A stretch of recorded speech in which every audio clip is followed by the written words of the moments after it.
Annoying cards. There's many reasons why you consider a card annoying. Maybe they're OP, don't have many counters, or even they're annoying as voice lines. Anything can be annoying. Today, I'm going to be talking about some cards that I find to be really annoying, starting with Archer Queen. Not gonna lie, I wasn't really active during the time she was OP, so I'm not gonna pretend I found that really annoying, but her voice lines are a different story. My god, they should have never gave her any lines. Every time I hear, "But I'm the queen," I want to smack the shit out of her. Like, what the f does that even mean? You're the queen? Yeah, who else? It kind of makes her sound like she thinks she's more important or above all, and that's annoying. But also, the way she says it and the frequency. Why does it have to be every time she dies? Do you know how often cards die in this game? I don't want to have to hear her say the same annoying line at least 5 times in a 3-minute match. I prefer the Queen in Clash of Clans. Her vocabulary consists of one-word lines. Anyways, yeah, that's basically it. A very annoying voice line. Mega Knight, more like Mega Ass, because that's the last thing cards see before they die. I can't create a single push anywhere without a Mega Nut falling out of the sky and getting insane value. You know, once you see a Mega Knight, you know it's gonna be a boring ass game because they're gonna keep dropping it on your pushes the entire time or creating an abomination of the most clownish cards at the back. And you know what, it's not like I hate the card or anything. I think he's cool, I like the colors, his voice lines or sounds are tolerable, and I use the Mega Knight every now and then. He's versatile and easy to use, but that's the thing, easy to use. Its low skill requirement and frustrating mechanics makes it really annoying, boring, and repetitive to deal with sometimes. Mega Knight matches are just the same shit every time, and eventually after dealing with Mega Knights in mid-ladder for 7+ years, it's bound to become annoying at some point. Little Prince, gee, where do I start? Annoying voice lines, spammy ability, low skill barrier, and just the fact that he's an annoying self-entitled character. You know what, I think his personality and voice lines are 90% of it. If he wasn't such a little bitch, I'd take him more seriously, but if you've seen his launch trailer, you know that he's the biggest asshole in the Clash universe. He walked into a bar, messing with everybody, and stole the Royal Scroll to become the next champion. He doesn't even belong in the arena. Speaking of arena though, in the game he's 10 times worse in the f***ing trailer, my god. On launch day he was everywhere, and man, what an annoying season that was. Because he was a free champion that was also broken as hell, everyone and their dog was using it. It got so old so f***ing quick. At a peak of 86% usage rate, I was so tired of seeing the Little Prince in every single match, hearing those annoying ass voice lines while players just spammed his ability and destroyed my push back to back. Almost damn near had PTSD from that whistle.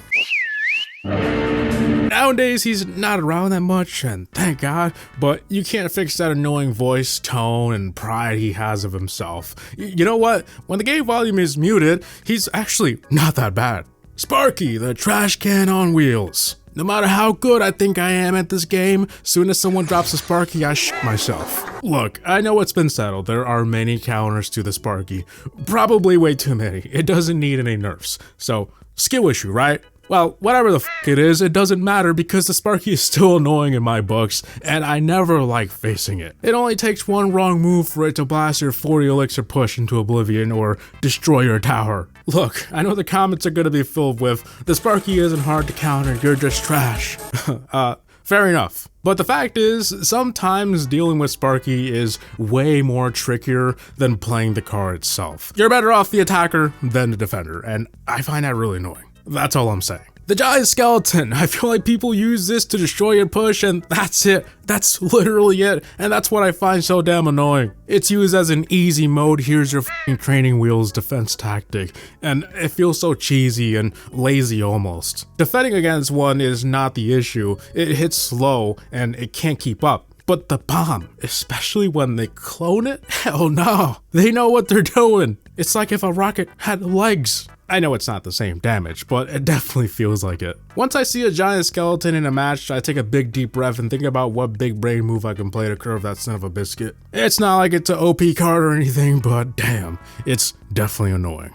any spawn building, but particularly something like a furnace or a goblin hut, because I gotta go out of my way to defend that, and I don't really have a choice. But it's not even that, it's just the troops spawning from it are always insignificant, but because it will slowly chip away damage over time, you gotta waste elixir on it, and it never feels good. I could be whooping your ass, but instead, I'm wasting a whole ass musketeer on fire spirits. But yeah, that's my number one reason why I hate them. The only exception to this is when you have good counters like a poison or a princess. Something that can take care of the troop spawning with ease and not cost a fortune. But I'm not always using those cards, you know? It's so damn annoying. Speaking of cards that require special attention, when I see someone play Royale Recruits, I know it's gonna be a really easy game or really annoying. It basically forces you to split your attention between both lanes, and I hate not having the choice. I mean, of course, it depends on what cards you have to counter, but 9 times out of 10, I'm gonna have to drop something in both lanes to defend. Luckily, I don't see them as often, so I guess it makes it less annoying. But if I had to deal with them on a daily basis, I mean, shit. I might start using them myself. Pull a Uno reverse card. Tornado! Yeah, why don't you just tornado everything I have and combine it with a fucking bowler or rocket while I uninstall this goddamn game? The tornado by itself rarely ever does anything major, so in some way it ain't really the card, but you know players just don't drop a tornado by itself. It's always paired with the most goofy ass cards they can find. And that's what makes the tornado annoying to me. So many OP combinations that can wipe a push clean in seconds. I wonder how many more 3 crowns I would have got if the tornado didn't exist. With that being said, I'm glad it does exist because activating my king tower with it will never not be funny.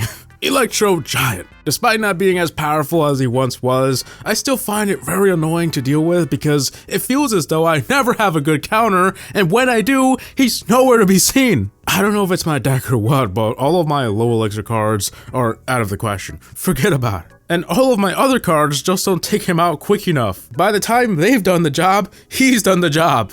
Like, what the f am I supposed to do? Bring a building with me in every deck? I'm almost certain they're always carrying a lightning, so it's not even a guaranteed. He's not exactly OP or anything, but man, I feel like I'm never prepared to counter it, and that's why I find it annoying. The initial, oh sh*, what do I drop moment, yeah, that right there. The Firecracker, there's not anything in particular that makes her annoying, it's just that I love playing the card and I love playing 2v2 and you probably know where I'm going with this already. Why the f does she activate the king tower in 2v2 and why is it just that card and no one else? I guess because there's more cards in 2v2, she gets more value, but wouldn't it be the same with any, like literally any other card that does splash and AoE damage? I mean, am I missing something here? Anyways, I'm not butthurt about King Tower activations. I still think that's a pretty fair trade-off, I bring it anyways. But it is still annoying when your enemy's King Towers are activated and yours are not. But yeah, that wraps it up. I feel like there's way more, but I don't want to keep talking forever. If you guys want more of this, I can make another sometime. But yeah, just let me know. As always, I hope you guys enjoyed today's video. Please like, comment, and subscribe.